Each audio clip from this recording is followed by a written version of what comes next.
and welcome to another exciting new episode of Light in the Darkness, where we still have a bit of a story to finish up, because we have been talking about fallacies, but there are more fallacies. And today we will be talking about language things and fallacies. Yes. So we're going to end with what I have termed the tricky language fallacies. And I do just want to, I just thought, just add the caveat that there's a lot more fallacies than what we've gone over. So these are just some of the key ones that we've gone over. But if you are interested in learning more about fallacies, just even doing a quick Google, there's a great website called Name Your Fallacy, or Your Fallacy Is. Anyway, there's like 20, 30 plus types of fallacies. So we have not covered all of them, but Stephen and I have decided are the most important. Therefore, they are the most important. Yeah, that's not at all a fallacy. No. So that's solid reasoning. Solid reasoning. Okay, yeah. So this is the tricky language fallacies. And I was saying this to Steve before we started recording. These ones I have a really hard time coming up with examples for, off just theoretical examples, because they are quite difficult. So I've done my best. So hopefully this all makes sense. Okay. I think so, but yeah, it is hard. So yeah, we do what we can. Do what we can. So this, especially the last one that we talk about, I just have a really hard time coming up. So the first one actually isn't that hard to come up with examples. The first one I wanted to talk about was slippery slope fallacy. So this is the assertion that if we let X happen, or A happen, then Z will happen too. So we've gone through the entire alphabet. A happens, then Z happens. Z will have terrible consequences. Therefore, A should not happen. And usually this slippery slope, it's called the slippery slope because there's been quite a few implausible connections that are made that then leads to this assumption that Z is going to happen. So one of the common ones that I've heard with this is we should not, same-sex marriage should not be legal, because if we allow same-sex marriage to be legal, then people are going to end up marrying their dogs, right? So it's a slippery, this is an actual argument I have heard. So it's a slippery slope, right? That if this happens, then this is the consequence. Therefore, we should not let this happen. Do you have any examples of slippery slopes? Well, I think this is hard to top, I must say, but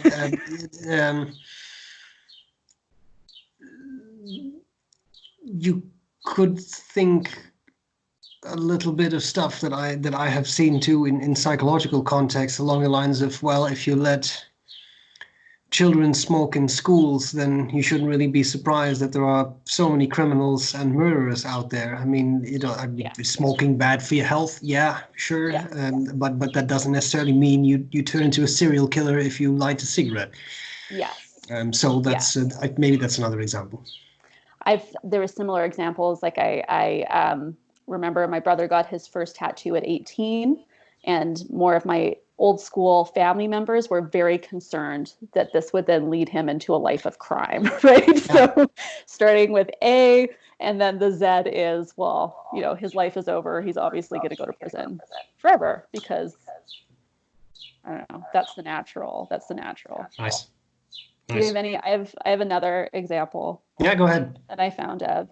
So one saying that prostitution we should not legalize prostitution, because then more people will use prostitutes, meaning more people will cheat on their wives or husbands, leading to the destruction of marriage everywhere across the world. Nice. Yeah, also a very nice one.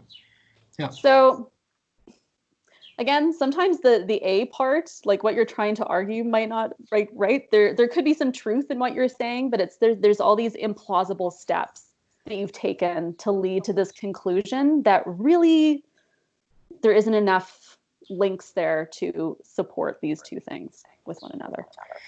Yeah, and I think this is also a potential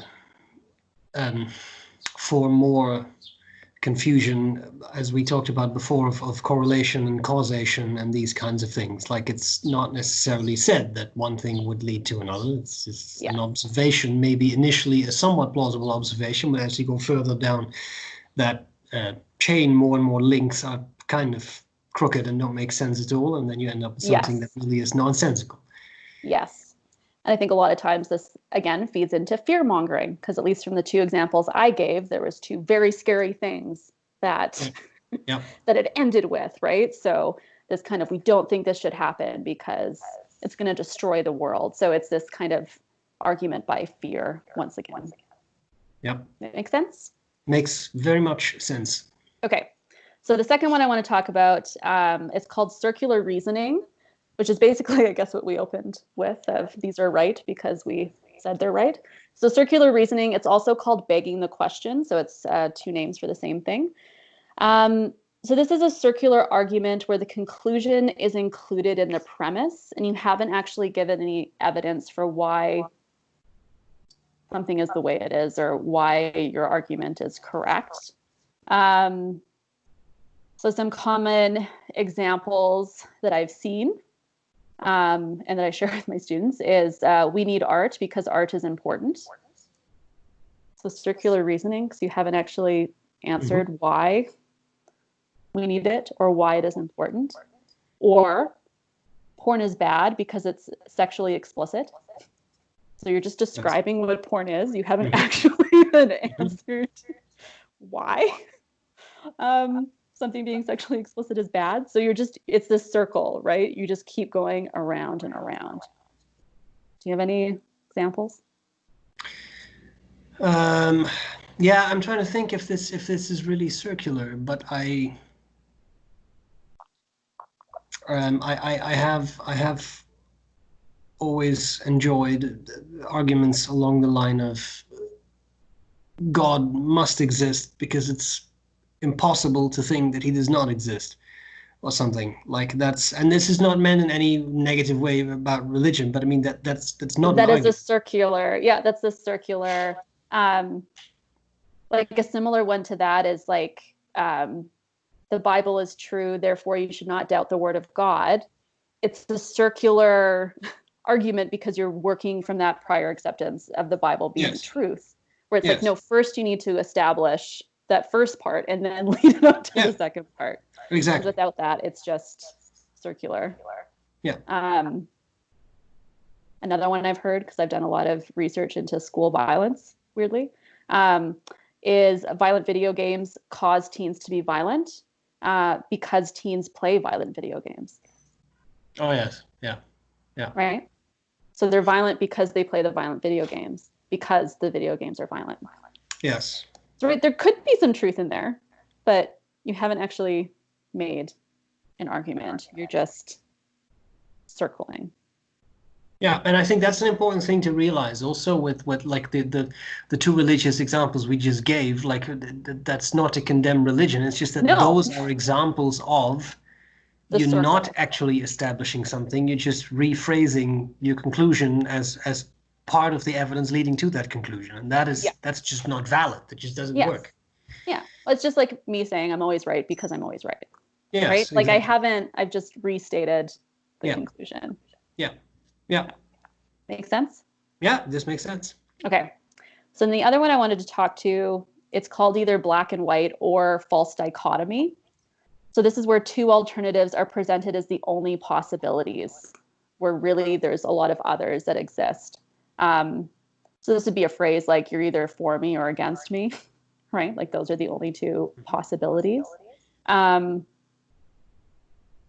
again, I talk about political campaigns a lot, just because I see fallacies a lot. I'll see this a lot in political campaigns, and especially trying in the rhetoric of, either you're with this party or you hate America or you hate Canada, right? Yes, so either you love your country and you vote for us, or obviously you hate your country and you vote for someone else. So it's this false dichotomy. And then tied to that, so I'm kind of presenting two together. Tied to that is a fallacy called the middle ground. And this is where you say that the compromise between two extremes is the truth. So an example that I've come across is Jimmy says that vaccines cause autism. Jill says vaccines do not cause autism. So Anna comes to the conclusion that vaccines cause some autism. Does that make sense? Yeah. So you've taken two extremes. You've taken one of those black and white or false dichotomies and then go, okay, well, the truth must be a compromise between those two things. We're sure sometimes that could be the case, but just because it's a compromise doesn't mean that it's truthful. Yeah. Do you have any examples? That makes sense. Yeah. Well, this would be a very complicated argument because it is an incredibly complicated discussion, but I think there is some potential here for something like you either have a soul or you don't have a soul. There are excellent scientific arguments about why people would not have a soul. There are many religious arguments about why people would have a soul. Yeah. And I think you can sort of justify that, or sort of reconcile is what I meant to say. You can sort of reconcile to by saying, yeah, well, no, yeah, you do have a soul. But it's only responsible for certain things and not for other things in your behavior, or it actually would violate specific aspects of the laws of thermodynamics, but even though those laws apply everywhere in the universe, they do not apply in your soul, because that's a different entity altogether. I'll be very careful not to go further into this, but that is I think that is one of those things where people try to reconcile opinions and views by getting somewhere in the middle, where that is actually an almost untenable position to really occupy. Right. That you would say in that case, it probably is either an either or. Either there is one or there isn't one. Probably. And of course, everyone is utterly entitled to believe and approach that how they want to approach that. But I think in that case, it will have to be one or the other, and it can't be something in between. Yeah. So what about the arguments of that false dichotomy? Do you come across that in your work of either something's presented as either you're this or you're this? Yeah, I think you see that quite a lot. You would expect that a scientist would not bring up something like that in the presentation of her work or something, but I think you do occasionally see it, and I think maybe better than science, I would say this is something that is just delightful in commercials, where you see this so often of, well, if you don't use this product, then obviously you're an idiot, because you would think, why? How can you not use this, right? Yes. Yeah. And that's salacious. Yeah. I think there was another example that I had at one point that was basically, oh, you didn't donate to X charity, you're obviously a terrible person, right? Like, oh, well, those are the only two options. That's a very good one. I once had someone at my door in the Netherlands who was collecting something for, like, you can donate $150 a month to help these children in need, but it was a charity I'd never heard of, and it was kind of dodgy. Yeah. And I said, well, I really have to think about this. And then his response was, you have to think about donating $150 a month to save children? I'm like, well, get the hell out of here. Now, I'm really pissed off. But I mean, so that is because it's meant to make you feel bad, right? Yeah. And that means obviously you hate children. Yes, exactly. That's the proper conclusion then. Not only children, starving children. Yes. Imagine that. Lack of care. How little do I care? Yeah. The starving. In this case, it's true. It's true. It's not a fallacy, even as well known for his his lack of care. Yes. For his lack of care, especially for starving children. Yeah. Okay, so that was the. I would make more starve if I could. I would make more. We are kidding, people. Before I get a lot of angry messages, I'm kidding. Have you watched or have you read Series of Unfortunate Events?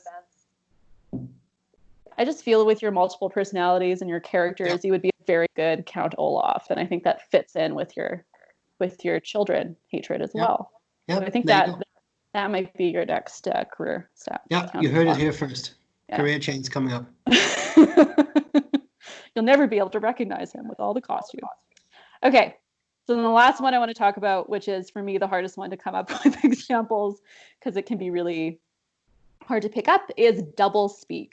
So this is using double language or ambiguous language to mislead or represent someone. So this actually comes from anyone out there that's read George Orwell's 1984, that he used the term double think, that it would be kind of like the opposite of what was true would be said, and you'd have to navigate that. So from that, this concept of double speak was developed. Maybe I'll start with my students' example because it was a really good one. I had students that came up with the example of doublespeak would be saying, so my parents said I couldn't go to my friend's party, so instead I went to a small gathering at my friend's place.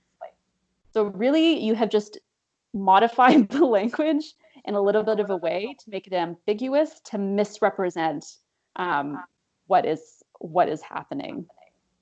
Do you have any examples on the top of your head? No, I think that's a very good example. There are others that have been used many times. I'm struggling to come up with the correct terminology, but I know that at some point, I think it was in the Vietnam War that search and destroy became something like locate and eliminate or something along these lines, which is clearly the same thing, but now at least it doesn't have destroy in it. Yes. Well, because I had to look this up because I was having a really hard time just coming up with things off the top of my head. But some examples that I came up with of language that we use would be having a term like enhanced interrogation, when really what you're doing is torturing, or saying that you've occupied X country. Well, actually, you have invaded X country, or something like calling a missile strike a de-escalation to stop war. And actually, you have launched missiles, so that's not quite de-escalation. So it's you kind of have manipulated language in a way to make it misleading. Stephen and I were talking about soft language before this, and I think soft language can be a version of this, where you soften something. So an example would be like calling a car crash an auto accident, or calling used cars previously owned cars. So you're kind of softening the language to make it sound better. But I guess my warning would be that I don't think soft language. Oh, there's Wallace. Sorry. I don't think. Oh no, it's really cute. Soft language, I don't think, is automatically doublespeak or automatically a fallacy if it's not seeking to mislead you. Yeah, I think that's fair, and I think that's. This is something that you also see in certain professions. For example, this doesn't work in English, but it's something that came to mind from Dutch language use. Our word for suicide, say, is actually self-murder. So that's a very explicit word. Yeah. But you see that in many healthcare professions, people actually use the word suicide, at least the Dutch pronunciation of that, but that word. It sounds, I think it creates a certain level of distance, which if you are, say a psychologist or a psychiatrist, or you are a doctor who deals with a lot of these things, I don't necessarily think that in such a case there is anything bad with using that type of more, I'm just going to say technical language. Simply because you are able to create more distance for yourself, because a lot of those people deal with very severe things, and then it can be beneficial to actually use a more unfeeling term for something like that. And I don't think it's fallacious. I think it's just a matter of you just need that distance to stay sane yourself. Yeah, right. Yeah, it's not meant to mislead someone. It's maybe, and I think there's sometimes with soft language too, it can be, using kinder terms for something. And I don't think that's necessarily always a bad thing. But it's not automatically doublespeak unless it's misleading or misrepresenting. I actually just thought of one other example. Did you see the film Vice? It was about Dick Cheney. No, I haven't. Great movie. I don't know how much was, it was great. I don't know how much of it was true because it was a movie. So keep that in mind. But there was this scene in the movie that they showed Dick Cheney was trying to get some things about some policies about global warming kind of changed. And he thought one way to make people less nervous about climate change, or sorry, global warming, was to change the wording of it. So he ran in the movie, I don't know if this actually happened, he ran all these focus groups with different terms, and what the term that focus groups felt more comfortable with was global warming. Or no, sorry, climate change.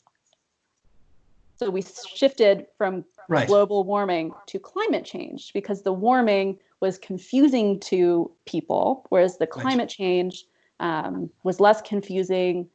And also there was this idea that it made them feel less immediately threatened because it was just a change. It's not our planet warming. It's just weather is kind of changing.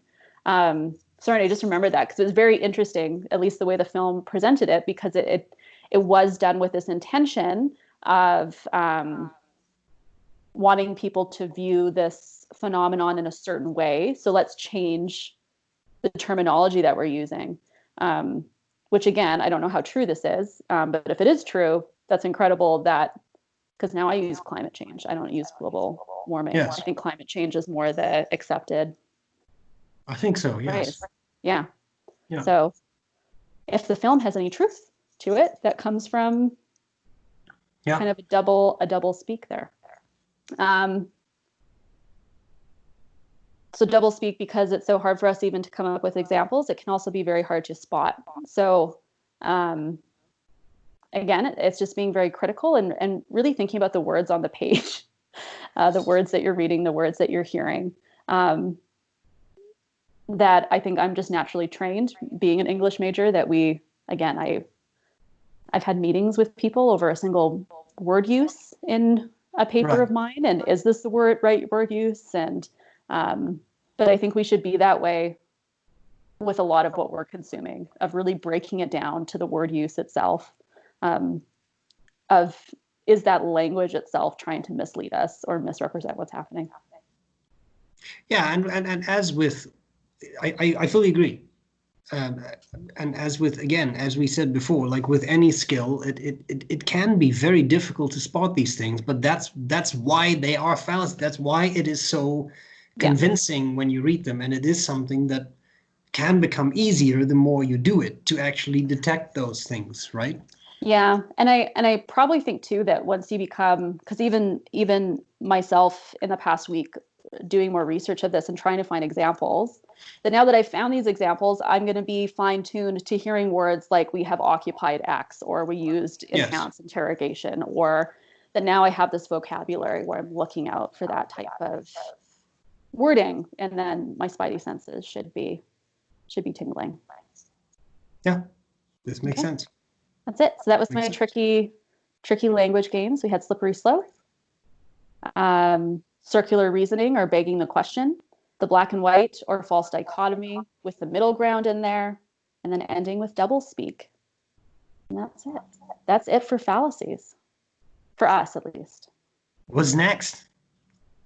I don't know yet. We'll have to discuss. We'll think. We'll think. I'll come up with something. And I think there's a lot more to say about the critical thinking topic. So we're not done yet. No. But we shall think about things. Where to proceed next? Where's the best way to proceed next? So stay tuned. And of course, suggestions are welcome. We have had some already, so we shall go back to those. But if you have anything you'd particularly like to see covered, then we can always talk about that. Yeah. All right. Thank you very much. We should be back at some point. Say goodbye. He doesn't want to. He doesn't want to say bye. He's exhausted. Yes. All right. Thank you very much. Bye.